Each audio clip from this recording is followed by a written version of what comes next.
Hello everyone, আসসালামু আলাইকুম। অনেক দিন পর বাড়িতে আসছি।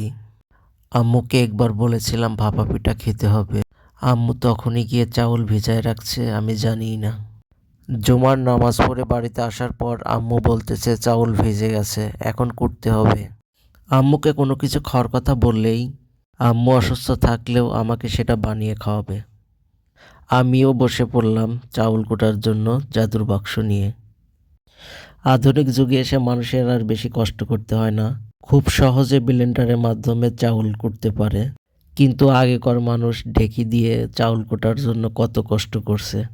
চাউল কোটা শেষ হয়ে গেছে, এখন চাউলগুলো চালতে হবে। আটার মধ্যে বড় বড় দানাগুলো চেলে আলাদা করতে হবে।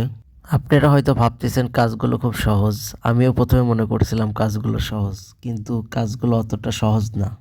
পিঠা খেতে গেলে তো একটু কষ্ট করতেই হবে, কষ্ট না করলে কি আর খাওয়া যাবে।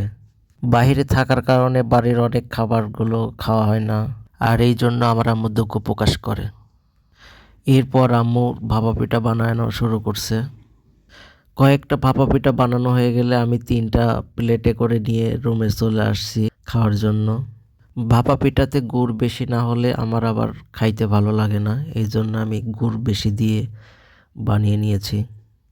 আসলে মায়ের হাতের প্রতিটা জিনিসই অনেক মজা লাগে। আমি এখনো বাড়িতে গেলে আম্মু ভাত মাখিয়ে গালে তুলে খাওয়াই দেয়। ভাপা পিঠাটা অনেক মজার ছিল।